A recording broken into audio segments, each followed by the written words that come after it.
Hi guys, so excuse this makeup that I've got on. I was like, I don't know, I was just in the mood to try doing some makeup and I'm not good at makeup, so I think I put like way too much blush on. I don't know if you can see, but it's a bit of a whatever. Anyway, today's video is another what I eat in a day video. I wanted to do one that was like super realistic, so I didn't plan what I was eating at all. Sometimes like when I've done what I eat in a day videos, I'll kind of plan what I'm gonna eat the next day. And I mean, that's usually just so that I have, you know, the right ingredients to make good food, you know. But today I didn't plan anything, so I hope you enjoy this video. It is very, very realistic of what I would typically eat. So I hope you enjoyed this video. If you do, please be sure to give it a thumbs up and let me know in the comments down below if you eat similar foods, if you like this video, and if you're new here, it would mean the world to me if you could subscribe down below and also click that bell notification button if you want to be notified every time I post a new video, which is every Wednesday and Sunday.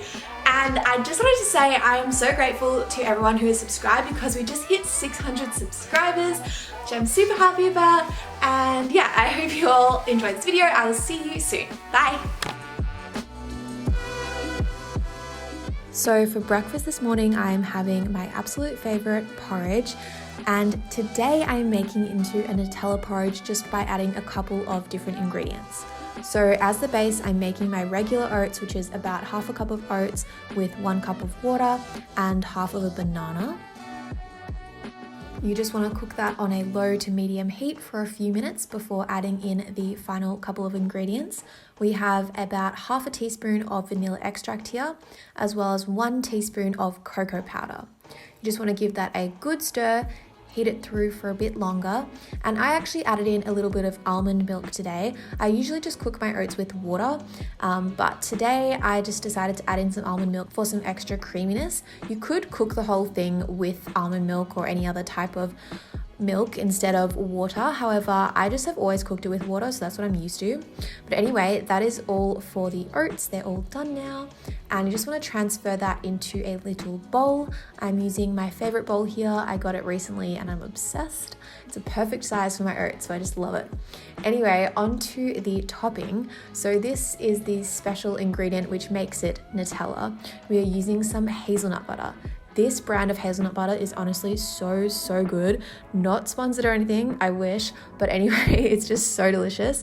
I got it from Woolies, so if you haven't tried it already, I would highly recommend giving it a go. It's actually hazelnut and cashew nut mixed together, and it's so good. So that makes it turn into Nutella because now we have the hazelnuts and the chocolate in the oats. I just topped it off with a little bit more almond milk, and that is all for the Nutella porridge.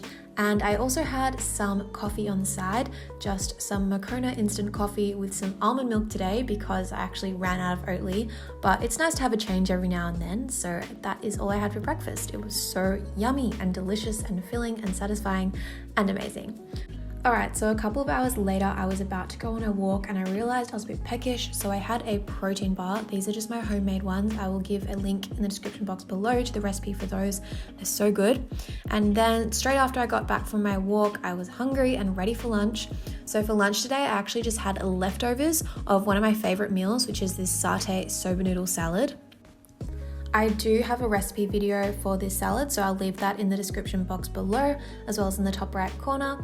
It's basically just soba noodles, carrots, cabbage, fresh mint, some edamame beans, and then some tempeh. The sauce that I make is so easy. It's actually just hoisin and peanut butter with a bit of water mixed together. So I'm actually making an extra sauce here because it was a bit dry because it had been sitting in the fridge for a day. So I wanted to add a bit more sauce. So that is what I'm making here. And you just add a bit more water until it gets to the right consistency. So I like mine, I mean, not as thin as a regular dressing, but just like a bit thinner so that it can spread throughout the salad. So this was perfect, and I just put that on top of my soba noodle salad, and it was so good. I love making this dish. I probably make it maybe once a fortnight, and I think I've been doing that for like the last year. It's just such a go-to for me because I don't know, I just find it really satisfying and tasty, and you get a lot of veggies in and protein, so it's a win-win.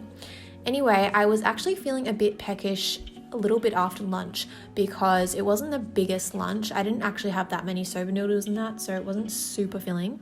So what I did was I chopped up one sweet potato. It was actually quite a small sweet potato. I mean, I guess it was a medium-sized sweet potato. Anyway, I cut it up into little chips and I put that in the oven for about, I think it was about 30 minutes or maybe 45, around there. So I just chucked it in the oven at 200 degrees Celsius, which I think is 400 degrees Fahrenheit. And then they come out beautiful and crispy like this. The thinner you cut them, the more chip-like they will be. But I kind of like them being a bit soft in the middle, so I didn't cut it super, super thin.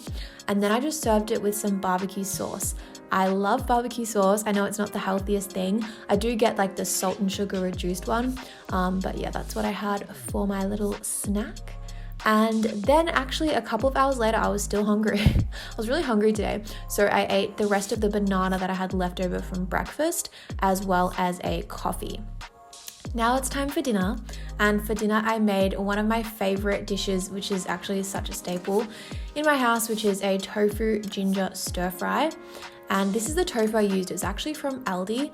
It tastes like exactly the same as the tofu you get from Woolworths, but it's a lot cheaper. I mean, it's probably not that much cheaper, like a couple of dollars or something, but you know, it's always good to save. And I just cut it into little rectangles. And now we're going to make the marinade for the tofu as well as the sauce for the whole stir fry. All I'm doing here is putting in some crushed garlic, some maple syrup, some soy sauce, and then we are grating in lots and lots of fresh ginger. I like to use a substantially sized piece of ginger because I'm just obsessed with ginger and it's so good for you. There's so many health benefits to ginger. So use as much as you enjoy the taste of. And then I'm just adding in the tofu and I'm putting a little bit more soy sauce on top, and then I just gave that a good stir. And now I'm gonna make some quinoa for the side. I would usually make rice, but I don't know, I just felt like quinoa today. And quinoa also has high amounts of protein, and I had just done a big workout, so I was like, let's go for quinoa. Anyway, now I'm gonna cook off the tofu a little bit. I just want it to get a bit brown before I cook the rest of the veggies. You can do the tofu in a separate pan, but I just couldn't be bothered getting out a separate pan and then having to clean 2 pans. So I just did it all in one pan. Just makes things easier.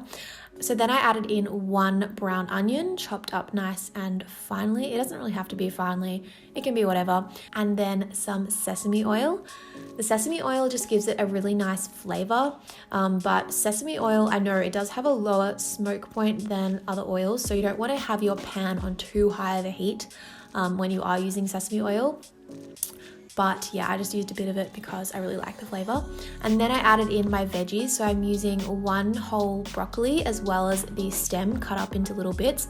Fun fact, you can definitely eat the stems and they're really, really yummy. So make sure to cut them up and put them in the stir fry because it's so good. I also added in some sliced mushrooms and 1 carrot all chopped up. Now I'm adding in the rest of that sauce that the tofu was marinating in. And that is it for the stir fry. You just want to obviously cook it until the veggies are all cooked and then check on your quinoa. It should be ready by now. And that's it. So I'm just putting in some quinoa into the bowl as well as some of the stir fry. And now I'm just going to top it off with some sesame seeds because they are so yummy and it just brings out a bit of that flavor. This dish is honestly so satisfying, so hearty, and I just feel good after eating a stir fry, especially a ginger stir fry. I don't know, I always feel good after it. It fills me up, it's so yummy, and that's it. Hi guys, so that is it for today's What I Eat in a Day video. I didn't have dessert tonight, and that was just because I think I ate dinner a bit later than I usually would, around 7:30, and then by the time I'd finished eating dinner, I just wasn't quite hungry. I had a pretty big dinner, I'd say. So yeah, I just wasn't hungry for dessert, and then I was gonna have it at like 9 o'clock, and then I was like, oh, it's 9 o'clock, it's kind of like bedtime. So I didn't have dessert, but I probably usually would, but you know, it's very dependent on what I'm feeling, and I am trying to eat more intuitively nowadays, so I'll eat dessert if I'm hungry, I won't eat dessert if I'm not hungry. That's kind of what I've been doing, which is good, and yeah, that is it for this video. I hope you enjoyed it, and I will see you in my next video. Bye!